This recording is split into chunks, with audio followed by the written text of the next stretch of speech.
가을은 낮에 침묵에서 깨어나 숨을 쉬고 꿈틀거린다. D.H. 로렌스가 태어난 고향, 영국 중북부의 작은 탄광촌 이스트우드는 그런 곳이었다.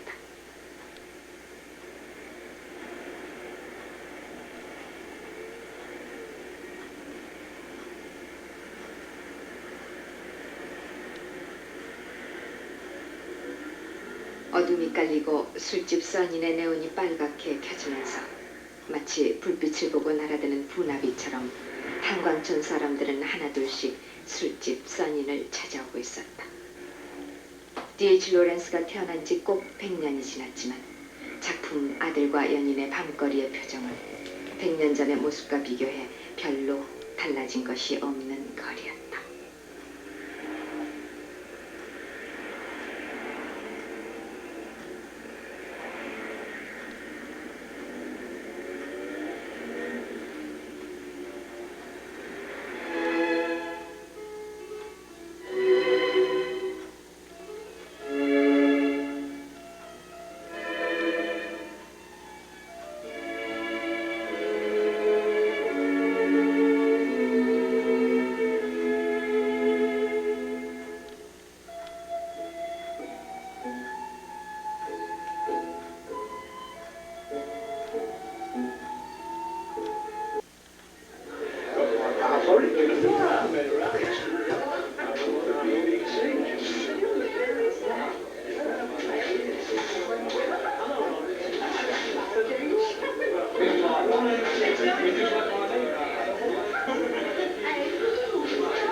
광부였던 D.H. 로렌스의 아버지가 찾던 술집 써니는 오늘도 어두운 탄광 속에 삶을 걸어놓고 본능적인 생활을 꾸려가는 광부들로 가득하다. 바로 이 서민들의 영혼 속에 꿈틀거리며 살아 숨쉬는 생명과 피의 존재. 그것이 로렌스가 평생 동안 탐구한 문학의 테마였다. 취재팀은 한 주민을 만나 로렌스에 대한 이스트우드 탄광촌 주민들의 생각을 알아봤다.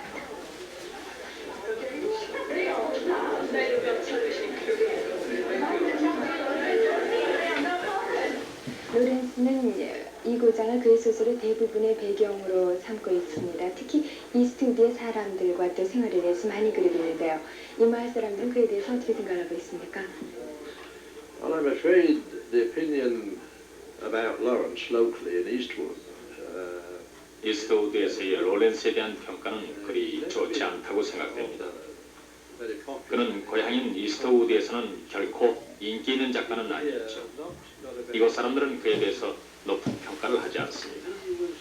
단지 그는 좋은 교육을 받고 이곳을 떠나서 나중에 그의 작품에서 이스트우드에서 알았던 사람들을 등장시켰고 주민들을 아주 가볍게 다룬 그러한 사람이었다고 생각합니다. 그는 이스트우드가 어둡고 이곳의 사람들을 작은 존재로 표현했죠. 그리고 그의 이야기의 골자는 정말 인간은 어디에 있는가 하는 식의 것이었습니다. 이러한 것들은 그의 책 아들과 여인들과 차텔의 부인의 사랑 등에 잘 나타나 있습니다.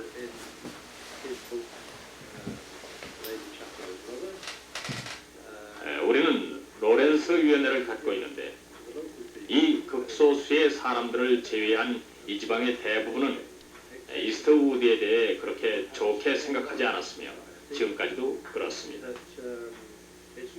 로렌스 위원회에는 많은 사람이 참여하고 있지 않으며 그의 책을 읽는 사람도 거의 없습니다. 저는 그의 책을 도서관에서 찾아보았는데 출판된 연도를 모두 조사해 본 결과 제 것이 현존한 것 중에서는 가장 처음 출판된 것이었습니다. 출판 연도로 따지면 저 이전에는 아무도 이 책을 갖고 있지 않다는 얘기죠. 저는 이스트우드에서는 그의 작품을 100명에 1명꼴도 잊지 않는다고 생각합니다. 아무튼 우리가 지금 있는 곳은 써니이고 이것은 로렌스의 아버지가 찾아와서 꿈을 키웠던 것입니다. 왜냐하면 그 당시에는 석탄을 변실로 캘 때였기 때문입니다. 그래서 광부들은 일정량을 캘 때까지 통로에 앉아 괭이로 차가운 표면에 석탄을 쌓곤 했죠. 광부들은 이 술집을 집에 가기 전에 쉬어가는 곳이라고 불렀습니다. 광부들은 이 술집에서 받은 임금의 대부분을 썼다고 생각합니다. 결혼한 사람들은 그 나머지를 부인과 음식 그리고 아이들을 위해 썼죠. 그것은 조금 좋지 않은 현상이었습니다. 그것이 바로 로렌스가 젊을 때의 이스트우드의 환경이었습니다. 그리고 그것은 로렌스가 아버지로부터 많이 격리된 이유였습니다.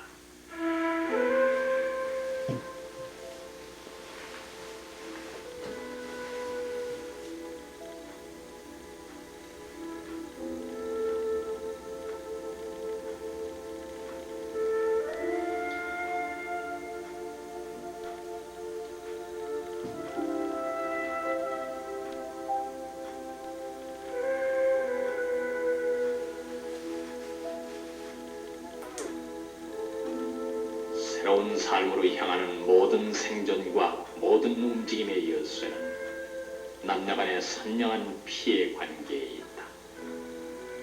남자와 여자의 피의 결합은 모든 현존하는 생존과 미래의 가능성의 열쇠인 것이다.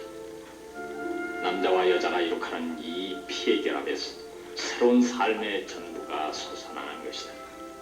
그리고 이것은 삶의 전부의 정수이기도 한 것이다.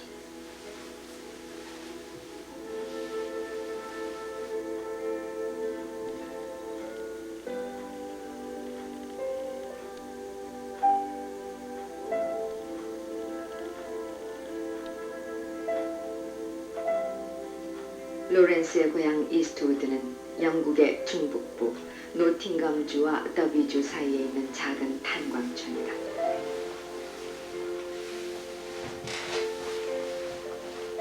이스트우드 빅토리아 거리 8A 번지의 빨간 벽돌집. 이곳이 인간 영혼 속에 숨쉬고 있는 뜨거운 피와 생명의 세계를 응시한 작가 D.H. 로렌스가 1885년 9월 2일 태어난 생가다.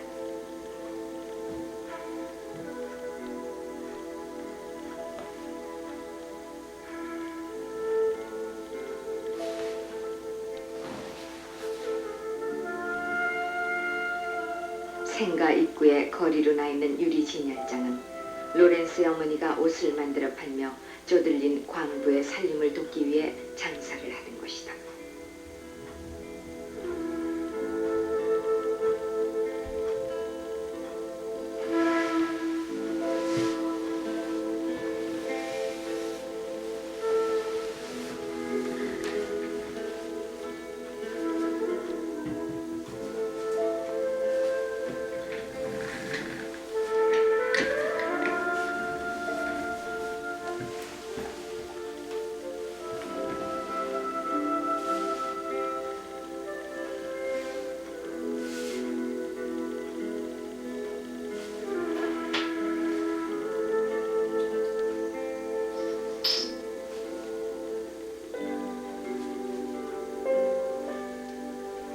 로렌스의 어머니는 학교 교육과 가정 교육을 어느 정도 받은 교양 있는 여성이었고 광부였던 아버지는 글조차 읽을 줄 모르는 무식한 사람이었다.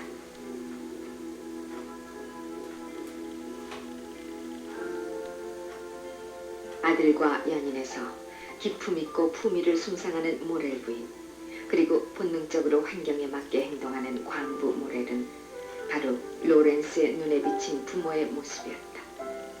어머니의 교양은 아버지의 본능과 충돌하고 갈등한다. 로렌스 부모의 관계는 뜨거운 피가 흐르는 인간관계가 아니라 불 꺼진 채처럼 차가운 관계였다. 이 같은 균형을 잃은 부모의 모습은 남녀 간의 선명한 피해 관계를 추구한 로렌스 문학의 출발점이 된다. 로렌스는 인간의 영혼 속에 숨쉬는 뜨거운 피가 생명력을 되찾을 때 균형 있는 인간관계의 삶이 실현된다고 생각한다. 이것이 로렌스가 평생을 탐구한 성의 본질적인 세계이다.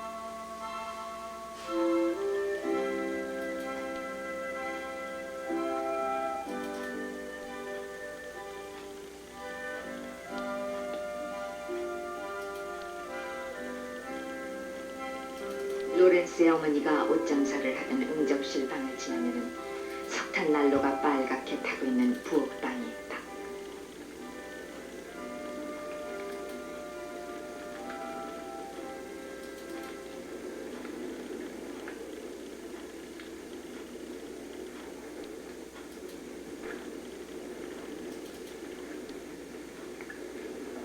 석탄 난로 옆에는 로렌스의 어머니가 앉던 흔들의자가 보인다.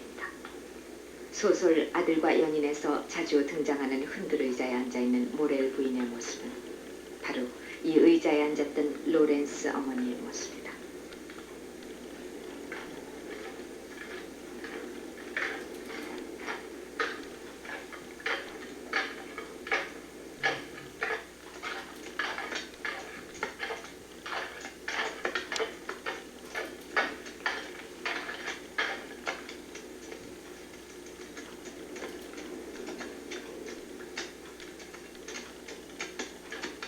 광부의 아내라는 열등감을 느낄 때, 교양 없이 편한 대로 살아가는 남편에게 환멸을 느낄 때, 어머니의 감정에 따라 흔들렸던 흔들의자에는 로렌스 어머니의 한이 맺혀 있는 듯하다.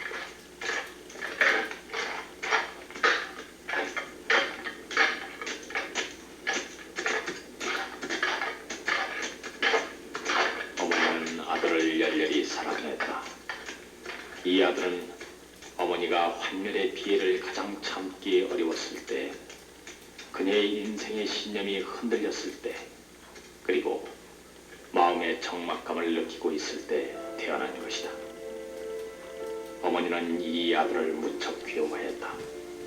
아버지는 그것을 질투했다.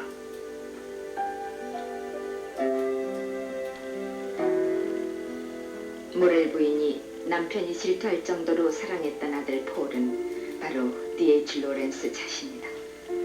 남편에 대한 환멸에서 비롯된 어머니가 아들을 연인처럼 사랑하는 내용을 줄거리로 하고 있는 자전적 소설 아들과 연인을 쓰고 D.H. 로렌스는 훗날 이렇게 얘기했다. 그것은 위대한 비극입니다. 그것은 영국의 수천 청년들의 비극입니다. 어머니의 연인이었던 아들의 옛 이름은 위디푸스라고 했습니다. 그러나 현대엔 헤아릴 수 없을 만큼 많은 위디푸스들이 있습니다.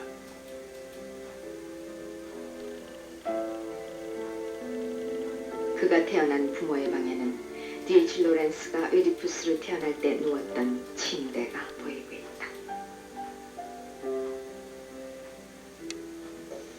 지금으로부터 꼭 100년 전에 D.H. 로렌스가 태어났던 집에 와 있습니다. 이제 이곳은 그의 기념관으로 바뀌어져 있는데요. 기념관장과 잠깐 얘기를 나눠보도록 하겠습니다. 이 이스트우드는 D.H. 로렌스의 많은 문학 작품 속에서 인상적인 배경으로 등장하고 있습니다. 그의 문학 속에서 갖는 이 이스트우드의 위치는 어디에 있다고 생각하십니까? D.H. Lawrence was born here. D.H. 로렌스는 이 집에서 태어났지요. 이것이 그 세계 각국에서 로렌스 문학 애호가들이 이곳을 찾아오는 이유가 됐는데요. 로렌스는 이스트우드에서 보낸 젊은 시절을 그의 소설에서 많이 다루고 있는데, 예를 들면은 아들과 연인을 들 수 있겠습니다. 또 로렌스의 작품에 등장하는 자연 환경은 바로 이곳 이스트우드의 전원 풍경이죠. 그래서 많은 그 로렌스 문학 애호가들이 로렌스가 사랑했던 이스트우드의 자연 속을 거닐건합니다. 이 집은 로렌스가 살던 당시하고 똑같이 광부의 집안 모습을 재현시켜 놓고 있는데요. 로렌스 애호가들은 제게 로렌스 가족에 대해서 많이 질문을 하는데요. 첫째는 그 로렌스가 고향을 사랑한다는 겁니다. 왜냐하면은 아들과 연인에서 자주 그 이름을 바꿔가면서 고향을 묘사하지요. 올해가 1985년인데요. 로렌스 탄생 100주년입니다. 그래서 세계 각지에서 많은 로렌스 문학 애호가들이 이곳을 찾아오고 있지요. 로렌스의 고향 이스트우드는 로렌스 문학에서 마치 그 서사시처럼 아름답게 묘사되고 있고, 또 여러분은 이스트우드의 이곳저곳을 돌아보면서 많은 사람들과 얘기해보면은 무엇이 로렌스에게 문학적 영감을 키워줬는지 아시게 됩니다. Descriptive writing comes alive to you.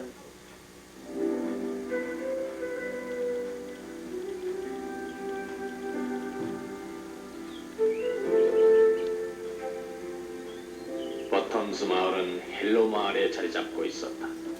이 버텀스는 6동의 광부들 주택으로 되어 있는데 3동씩 2줄로 서 있으며 매 동마다 12세대씩 들게 되어 있다. 이 2줄의 주택들은 베스트우드에서 꽤나 가파른 기슭에 자리 잡고 있다. D.H. 로렌스가 아들과 연인 첫머리에 묘사하고 있는 베스트우드는 고향 이스트우드를 바꿔 부른 이름이고 헬로 마을의 보탐즈 사택은 로렌스가 2살 때 생가에서 옮겨간 2번째 집을 그렇게 묘사한 것이다. 보텀즈 사택의 실제 이름은 브리치 사택으로 가든 로드 28번지에는 로렌스 가족이 살았던 집이 있다.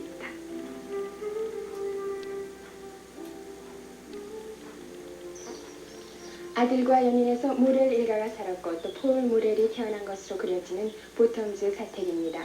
실제로 이것은 브리치 사택이고 로렌스는 이곳에서 1887년부터 1891년까지 살았습니다.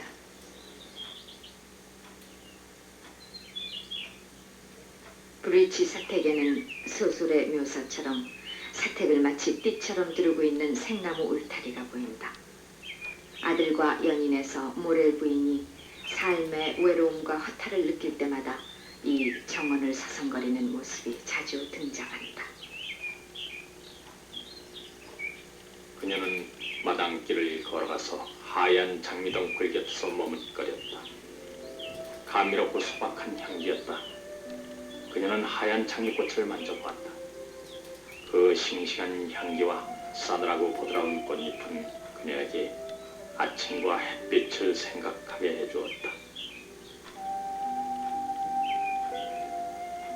생나무 울타리 안의 작은 뜰.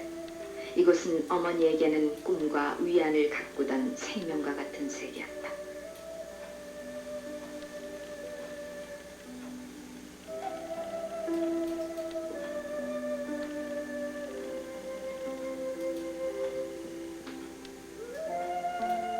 명작의 고향은 어느 곳을 찾아가 봐도 명작의 고향의 명예와 영광을 빛내고자 하는 문학을 사랑하는 주민들의 노력이 명작 못지않게 감동적이다.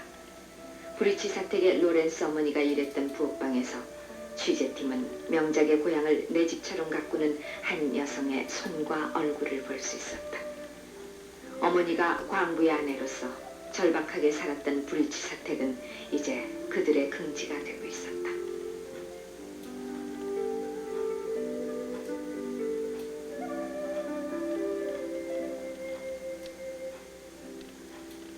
아주 좋은 계획인 것 같은데 어떻게 이곳을 기념관으로 만드실 생각하셨습니까? Well, we found that the house has been of great interest to many visitors from all over. 우리는 이 집이 전 세계 관광객들로부터 대단한 관심을 받게 됐다는 걸 알게 됐고요. 특히 그들은 이곳이 로렌스가 어린 시절을 보낸 곳이기 때문에 매우 유명한 소설인 그 아들과 연인들에서 D.H. 로렌스의 삶이 어떻게 묘사됐는가를 보기 위해서라는 겁니다. 이 집은 70년 초에 현재 주민에게 팔렸고요. 집과 농장에 있던 것들은 모두 창고에 있었습니다. 우리는 자원봉사자들의 그 도움으로 당시 모습들을 점차적으로 재배치해가지고 오늘에 이르렀죠. 아주 소수의 봉사자들이 이를 도와주는데 대부분 이스트우드 사람들이에요. 그 사람들은 로렌스에 대한 관심에서 그리고 후손들에게 이 집을 보존해주기 위해서 도우러 오고 있지요. Okay. Thank you very much.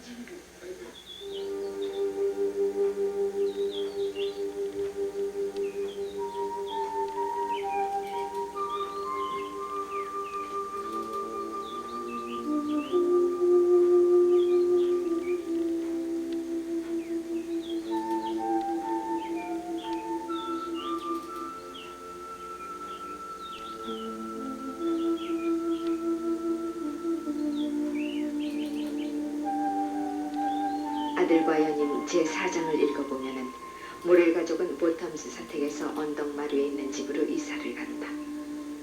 모렐 가족이 이사를 간 곳은 실제 로렌스 가족이 이스트우드에서 살았던 3번째 집이다. 로렌스가 6살이 되던 때 이사를 간 3번째 집에서는 광산촌을 둘러싸고 있는 자연 경관을 볼 수 있다. 로렌스가 내 마음의 고향이라 하고 부르던 경치이다. 워커 스트리트의 세 번째 집. 나는 그 집에서 6살에서 18살까지 살았다. 나는 이 세상 어디에서도 그보다 아름다운 광경을 본 적이 없다. 그것은 내 마음의 고향이었다.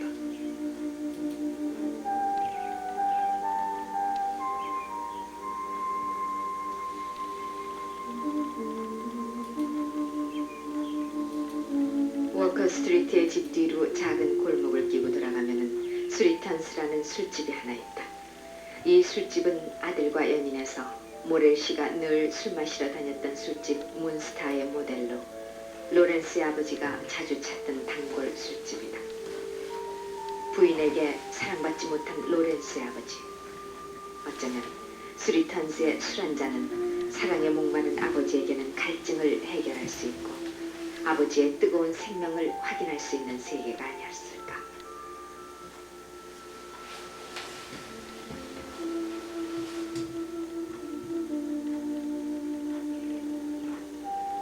로렌스 가족이 살던 세 번째 집에서 조금 내려오면은 맨스필드 거리와 그린힐 거리가 만나고 그곳에서 저택처럼 커다란 벽돌 건물을 볼 수 있다. 이 건물은 당시 탄광 사무실로 매주 금요일이면은 봉급을 수령하러 오는 광부의 가족들로 붐볐던 곳이다. 아들과 연인에서 폴이 아버지의 봉급을 타러 이곳을 찾는다. 남편과 아버지로서 가족들에게 소외됐던 모레. 그러나 이곳은 가족들이 그의 필요성을 가장 절감한 곳이다.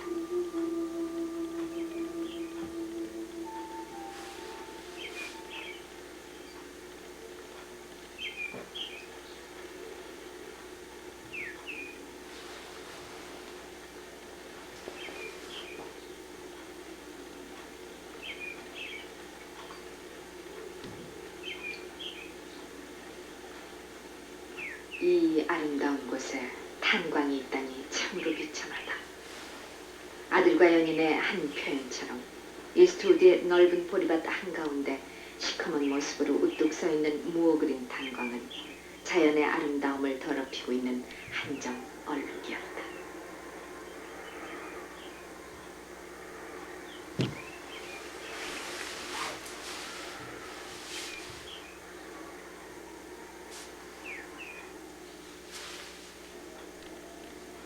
D.H. 로렌스는 산업 문명은 마치 소나무를 갉아먹고 죽이는 송충이처럼 인간에게서 뜨거운 생명력을 빼앗고 인간을 기계화시키고 집단화시키는 추악한 존재로 생각한다. D.H. 로렌스는 원시인의 세계를 이상적인 사회의 모델로 보고 있는데 그 세계에는 인간의 순수한 본능이 뜨겁게 살아 숨쉬고 있기 때문이다.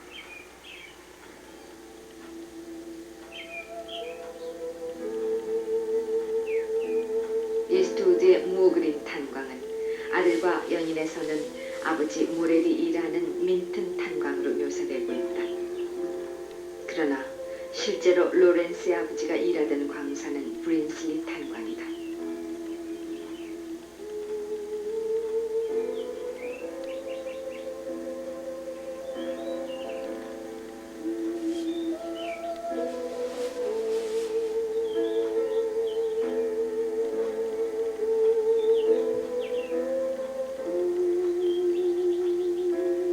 아버지가 일하던 탄광은 폐광이 되어 석탄을 파내던 굴의 흔적은 남아있지 않다. 대신 굴에서 파낸 검은 흙이 마치 산처럼 쌓여있어 그 시절에 이스트우드에 번창했던 탄광 산업의 면모를 짐작해 볼 수 있다.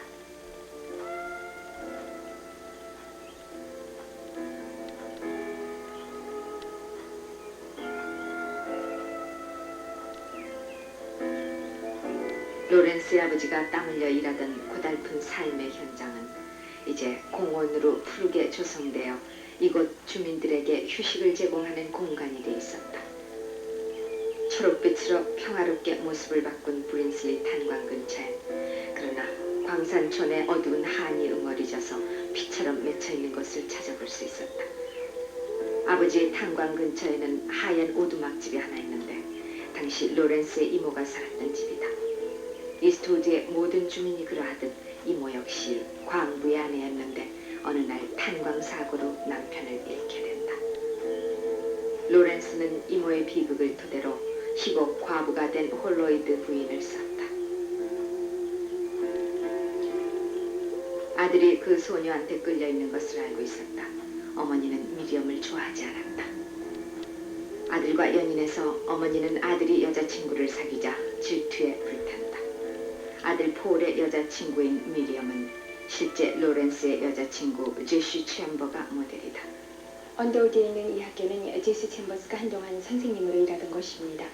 제시는 로렌스에게 있어서 아주 오랜 친구이자 정신적인 연인이었고 소설 속에서는 미리엄의 모습으로 나타나고 있습니다.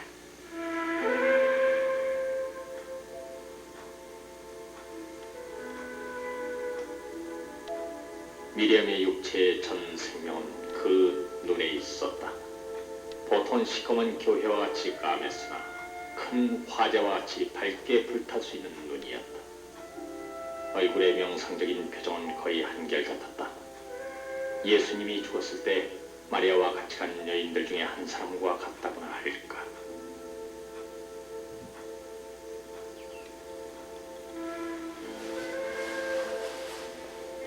어머니의 품속에 갇혀 지냈던 로렌스에게 그의 나이 19살에 만난 여자친구 제시 챔버는 그에게 새로운 인생을 마련해주는 출발점이 된다. 로렌스는 그녀를 통해서 자신 속에 감추어진 뜨거운 피와 생명의 눈부신 세계를 발견하게 된다.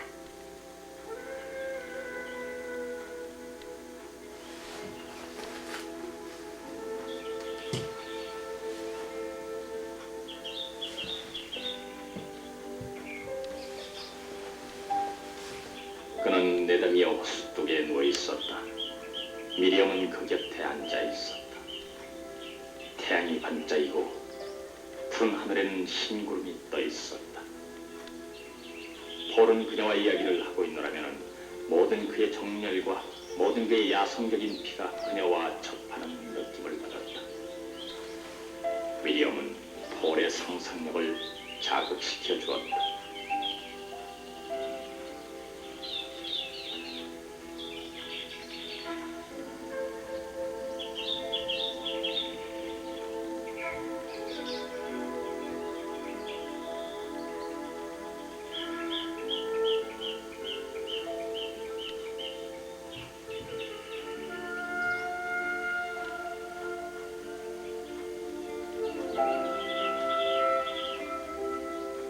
아들과 연인에 등장하고 있는 네덤미어 호스는 실제는 무오그린 저수지를 바꿔 부른 것이다.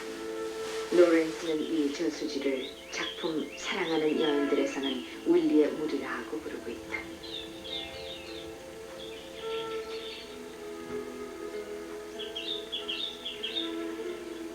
나는 이 세상 어느 곳에서도 그와 같이 아름다운 광경을 목격하지 못했다. 그것은 내 마음의 고향이었다라고 로렌스가 말하고 있는 내 마음의 고향은 바로 무어그린 저수지를 끼고 있는 주변의 자연 경관을 뜻하고 있다. 이스트우드에서는 이것을 로렌스의 계곡이라고 부르기도 한다.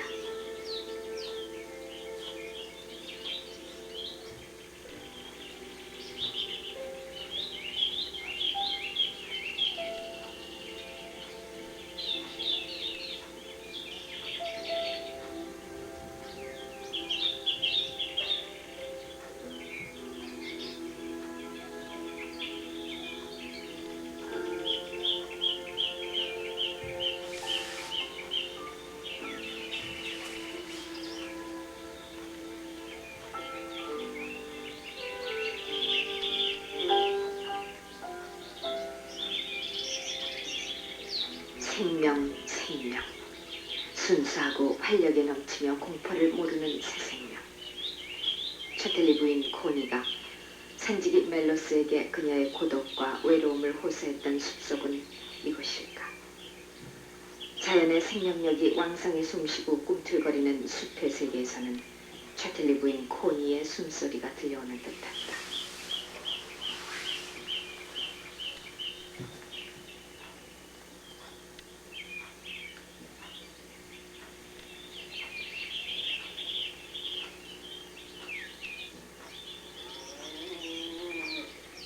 내가 무엇을 잊어버려도 나는 결코 헤그스 농장을 잊지 못할 것이다. 나는 그곳에 가고 싶다. 나는 그곳에서 새로운 인생이 시작됐다. 오, 내가 다시 19세가 되었으면, 그래서 그 헤그스 농장을 볼 수 있다면.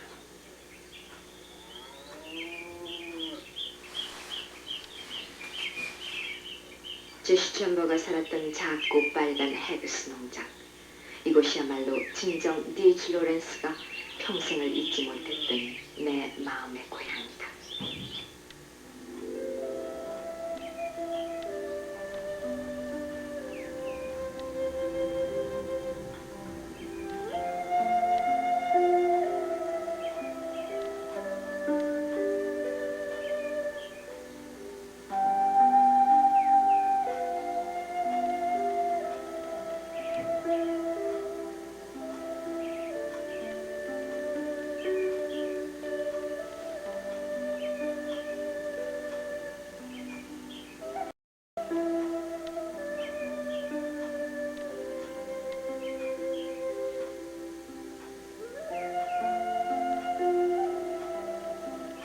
로렌스의 고향은 어디를 걷더라도 명작의 품속이었다.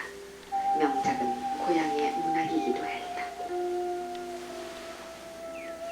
취재팀은 이스트우드에 숨쉬고 있는 D.H. 로렌스 문학의 대표적 작품 무지개의 마을을 찾아봤다.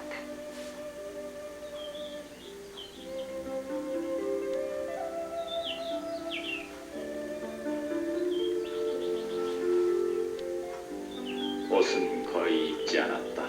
옷이 필요 없었다. 그러나 옷을 입지 않은 것이 죄가 아니라는 것을 잘 알고 있었다. 중요한 것은 그가 아나를 사랑해야 한다는 사실과 아나가 위를 사랑해서 두 사람이 서로 불붙은 상태에서 살아야 한다는 사실이었다.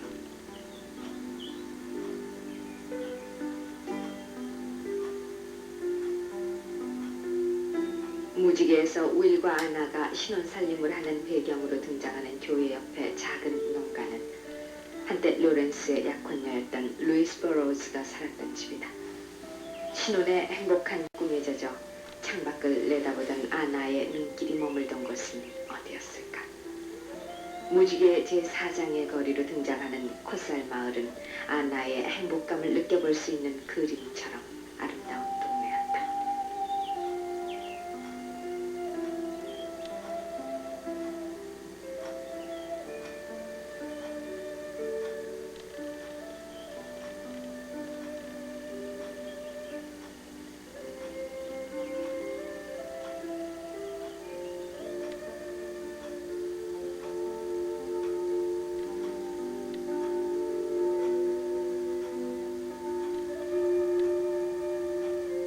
콧살 마을의 교회는 로렌스의 약혼녀 루이스 버로우즈의 아버지 알프레드 버로우즈가 목사로 일했던 것으로 무지개에서 윌과 아나가 다니는 교회로 등장한다.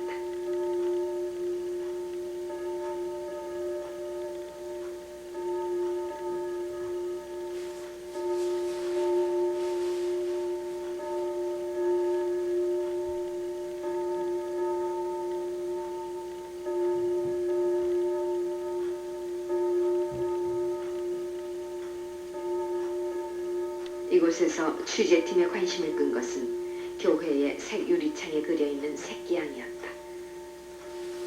작품 무지개에서 새끼양은 자유분방한 아나의 영혼을 억누르는 전통의 상징으로 아나가 교회 유리창에서 새끼양을 보는 장면이 있다. 이것이 이 교회 유리창에다 무지개에 나오는 새끼양을 그려놓게 된 동기가 되었다. 엄숙한 교회 안에도 로렌스의 성의 문학은 숨쉬고 있었다.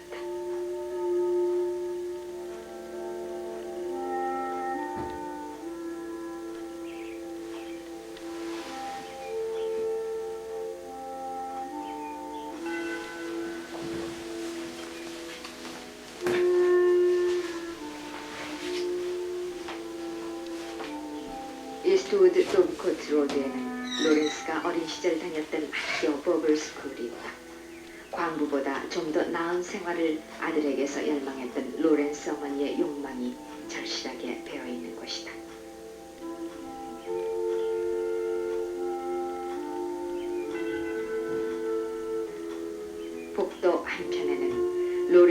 교실이라는 팻말이 붙어있는 교실이 보인다. 바로 이곳에서 로렌스는 공부를 했다. 그 교실은 음악 교실로 사용되고 있다.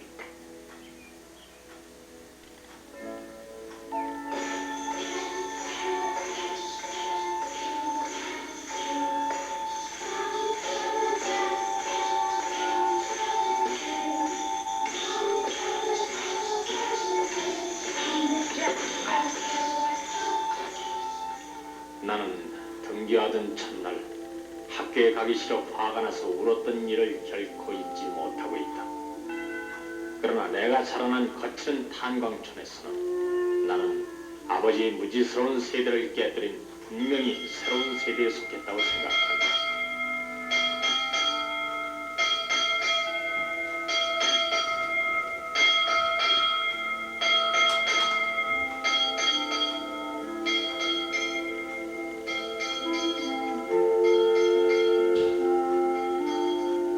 버벌스쿨에는 로렌스의 기념관도 만들어 놓고 있었다. 로렌스 기념관은 버벌스쿨의 긍지와 자부심을 읽어볼 수 있는 곳이었다. 취재팀은 교장 선생님에게 아들에 대한 로렌스 어머니의 지나친 교육 태도에 대해서 알아봤다.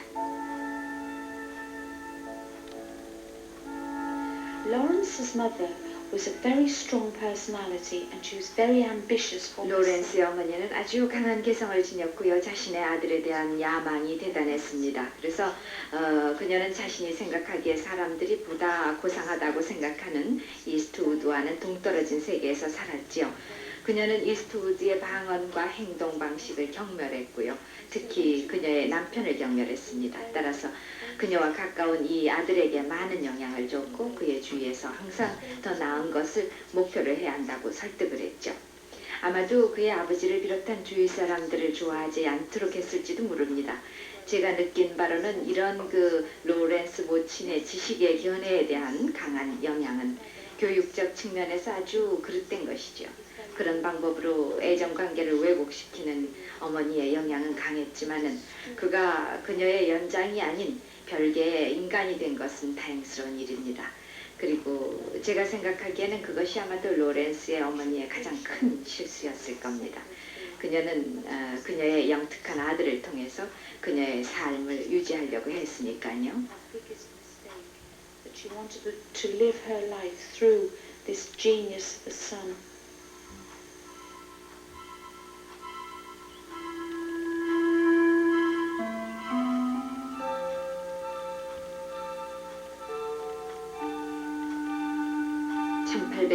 년 13살이 되던 해 D.H. 로렌스는 고향에서 12km 남쪽에 있는 도시 노팅감의 고등학교에 장학생으로 입학한다. 어머니의 품을 떠난 로렌스에게 영국 중부의 공업도시 노팅감은 새로운 삶을 스스로 체험하고 발견하는 곳이 아니었을까.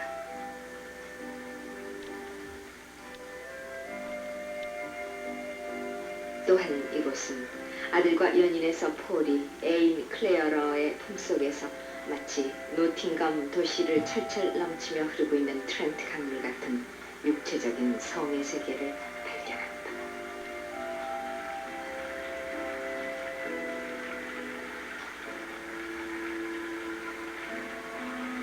그녀의 눈은 까맣게 빛나고 이상했다. 근원적으로 야생적인 생명이 그의 생명을 노려보고 있었다. 그는 무서워서 그녀의 가슴에 머리를 박았다. 이 여자가 누구냐? 강렬하고 특이한 야생적인 생명이 그와 함께 호흡하고 있는 것이었다.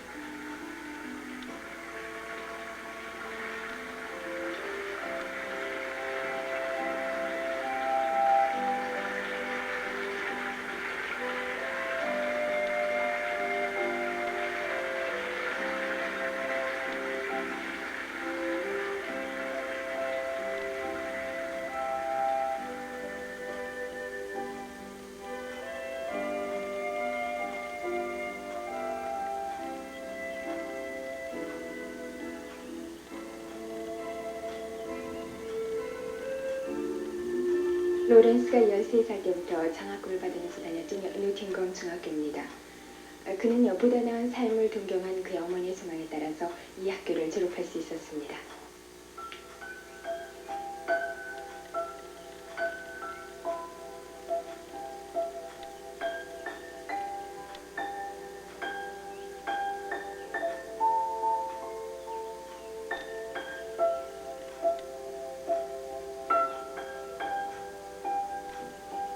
D.H. 로렌스가 다녔던 노팅감 고등학교를 걸어 나오면은 마치 남성의 세계와 여성의 세계를 구분짓듯이 길 하나를 사이에 두고 노팅감 여학교가 마주보고 서 있다. 이성에 대해서 호기심 많은 사춘기 시절의 D.H. 로렌스에게 어쩌면은 이 거리의 부드러운 세계는 그가 자신의 내부에서 꿈틀거리는 생명의 체온을 강하게 느껴본 것이 아니었을까. 노팅엄 여학교는 작품 무지개에도 등장하고 있는데 작품에서 로렌스는 노팅엄의 학교는 마치 한때 신사의 집이었던 것처럼 아름답게 가꾼 잔디와 수목이 있는 학교라고 묘사되고 있다.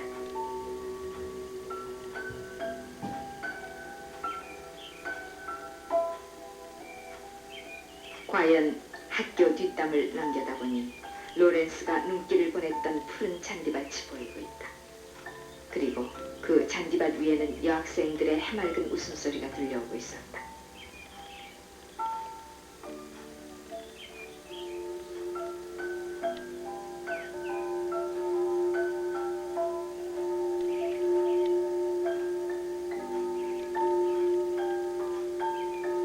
그러나 여학생의 웃음소리가 들려오는 세계 한편에는 어머니의 기도소리를 느끼게 해주는 세계도 있었다. 노팅엄 여학교 옆에 날카로운 긍지 같은 뾰족 타압이라고 로렌스가 표현한 성 앤드류 교회에서는 D.H. 로렌스의 젊은 영혼을 구속했던 어머니의 모습이 느껴져 온다. 어머니, 난 좀 어떻게 된 것 같아요. 난 사랑을 하지 못하거든요. 아마 어머니가 살아계신 동안은 절대로 어느 여성과도 사랑을 할 수 없을 것 같아요.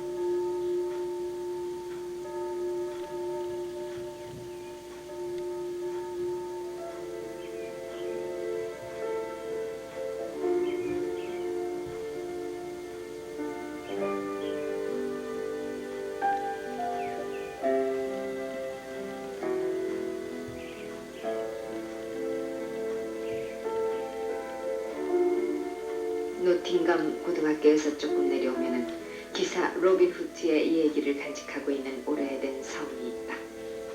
아들과 연인에서 폴이 애인과 함께 놀러 오던 성엔 오늘도 많은 젊은이들이 찾고 있었다.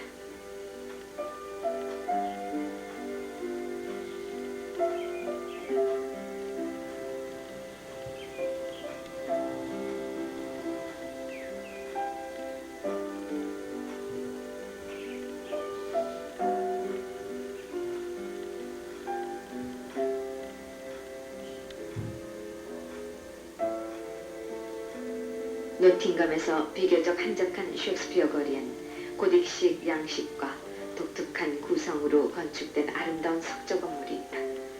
이 건물은 옛 노팅엄 대학으로 로렌스는 1906년 21살 때 이 대학의 사범학부에 입학했다. 이 대학이 D.H. 로렌스의 생애에 있어서 무엇보다도 중요한 의미를 갖게 되는 것은 로렌스의 성문학을 완숙한 단계로 끌어올리는 데 결정적인 역할을 했던 부인 프리다를 만나게 되는 계기가 됐기 때문이다.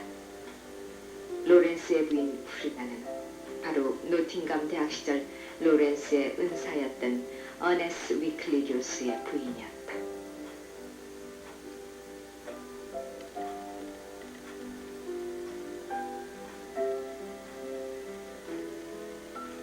로렌스는 27살 때, 프리다는 31살의 나이에 3명의 자녀를 둔 완숙한 여인이었다. 그러나 로렌스의 문학 세계는 완숙한 여인 프리다의 젖줄을 통해 꽃이 피고 열매를 맺게 된다. 그의 대표작 무지개 사랑하는 여인 채틀리 부인의 사랑으로 이어지기까지의 로렌스 전 문학적 생애를 통해서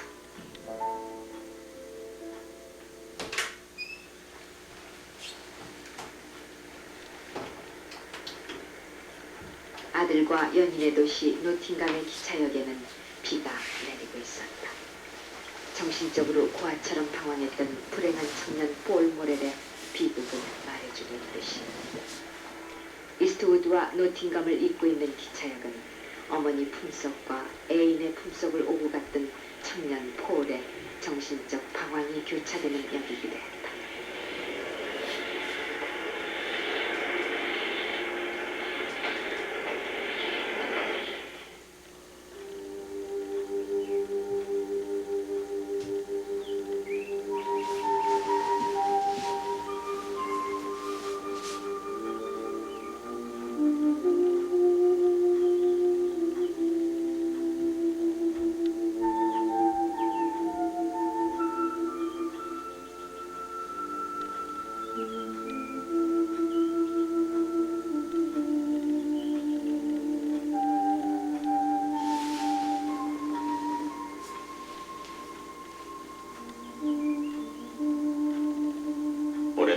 따뜻하던 방 안은 추워졌다. 어머니의 시체는 침대 위에 눕혀져 있었다. 폴은 촛불을 든 채 어머니를 들여다보았다. 어머니는 소녀같이 잠자며 사랑의 꿈을 꾸는 것 같았다. 눈을 뜰 것만 같았다.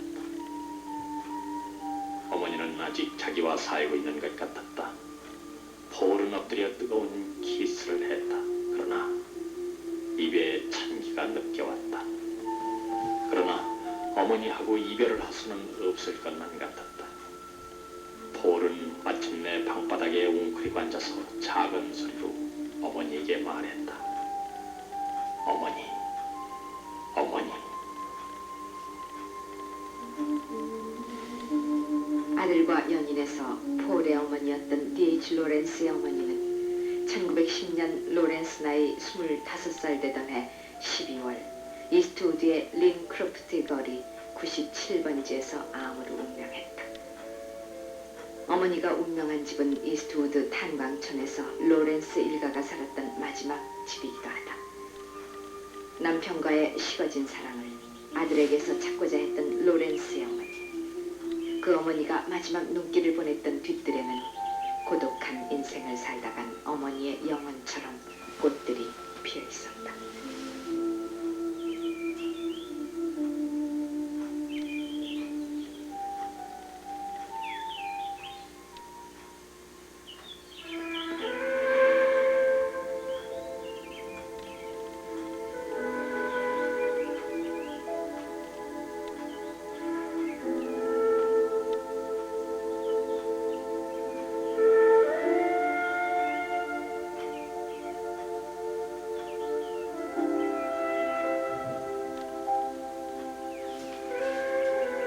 어머니는 이스트우드 공동묘지에 남편과 함께 누워있다.